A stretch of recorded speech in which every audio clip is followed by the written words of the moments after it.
Hi guys, my name is Audrey and welcome back to my channel. Today we talk about dogs and holidays. Bon, on est un peu en Alsace donc c'est pas trop l'anglais qu'il faut parler, mais bon. Alors aujourd'hui j'avais prévu de vous faire une petite vidéo parce que on arrive dans la période de vacances. Et qu'est-ce qu'on fait en vacances? On n'abandonne pas son chien. Et non, et non. Comme j'aime le dire en ce moment, vous êtes responsable. Si vous avez un chien, c'est que vous êtes quand même assez adulte pour vous rendre compte que on fait pas ce genre de choses. Est-ce que vous abandonnez vos enfants au bout de la route ou sur une autoroute? À moins d'être vraiment des sacrés lâches ou d'être vraiment diabolique, franchement, on fait pas ça aux chiens. Non, non. Alors du coup, on l'emmène avec soi. Mais comme vous, emmener un chien en vacances mérite de faire une toute grande préparation. Et oui, moi je vous conseille de prendre une checklist et de noter au fur et à mesure les choses qu'il vous faut. À savoir que lorsque vous allez voyager, votre chien doit avoir tous ses vaccins. Donc n'oubliez surtout pas la rage, et si vous emmenez votre chien dans une pension canine, n'oubliez pas également qu'il demande l'atout du chenil. Donc ce genre de vaccins doivent être faits un petit moment avant de partir, donc ne vous y prenez pas au dernier moment, ça serait dommage. Il faut vérifier que tout soit en ordre, c'est-à-dire qu'il faut avoir, comme tout le monde le sait, un passeport, comme celui-ci, magnifique, qui accompagnera le carnet de santé. Ne faites pas comme moi, la dernière fois je suis partie en Belgique, heureusement il n'y a rien eu, mais ça aurait pu. Et ça c'est fâcheux quand on n'a pas le carnet de santé de son chien. Un conseil que je vous donne également, c'est de vérifier tout ce qui est loi et choses comme ça si vous partez à l'étranger. Parce qu'il y a certaines réglementations dans certains pays qui font que ça diffère de chez nous. Par exemple, je sais qu'en Espagne, à mes derniers souvenirs, la muselière était obligatoire pour les chiens type berger allemand. Donc, ça va? Tranquille? C'est dur à la retraite, ah ouais? Ben, on va bientôt partir en vacances. Tu devrais écouter parce qu'il va falloir que tu emmènes tout ça avec toi. Oui, comme je disais, donc chaque pays a sa réglementation et c'est toujours mieux de savoir à peu près les choses d'avance au lieu d'être pris au dépourvu et après ben, de ne pas savoir comment faire quoi. Si vous partez en avion, n'oubliez pas qu'il faut acheter une cage qui soit aux normes. Donc celle-ci aura normalement le logo CE. Vous n'avez juste qu'à aller dans des magasins spécialisés et de toute façon le vendeur se fera un plaisir de vous renseigner sur ce genre d'article. Voilà, c'est pour ce qu'il en est des choses avant de partir. Maintenant, intéressons-nous à ce que nous devons emmener dans votre checklist. Voici ce que vous allez pouvoir mettre. Donc, forcément, comme partout où vous allez prendre la gamelle, les gamelles comme celle-ci. Alors, soit une transportable pliante comme la mienne. Celle-là, moi j'aime bien parce elle est très facile et ça, elle se nettoie très vite, c'est très bien. Et en plus, elle se replie. Ou alors la gamelle en inox, comme tout le monde connaît, comme celle-là. Et bien entendu, la laisse le collier. Forcément, comme votre chien aura soif, n'oubliez pas ça, ne négligez pas. Prenez donc un bidon d'eau.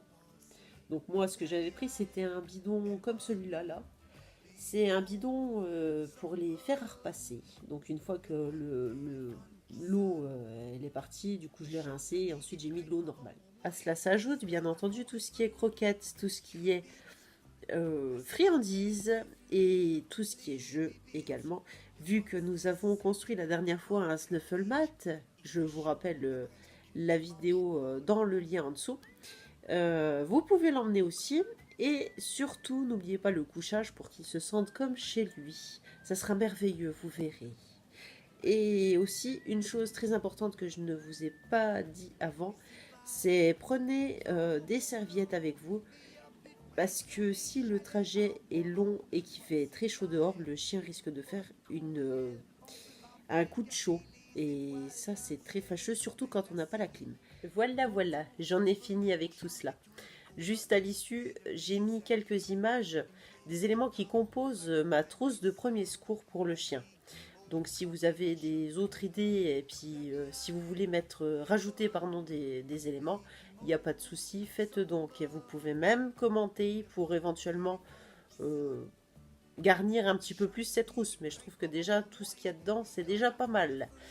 Et ben je vous remercie et vous laisse regarder la suite. À tout à l'heure.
Voici donc le listing de la solution hydroalcoolique pour les mains si vous n'avez pas de gants à usage unique, un lien en tissu plat ou une muselière que je vous apprendrai à mettre sur le chien ultérieurement, des compresses, des bandes extensibles larges, des bandes type élastoplast, du sparadrap, des ciseaux, une pince à épiler, du savon nettoyant de Marseille ou bétadine, du désinfectant type cotivette biceptine, de l'alu-spray. Alors vous allez vous demander ce que c'est. C'est un spray que l'on met sur les pattes de chien lorsqu'il y a une fissure qui s'y est faite.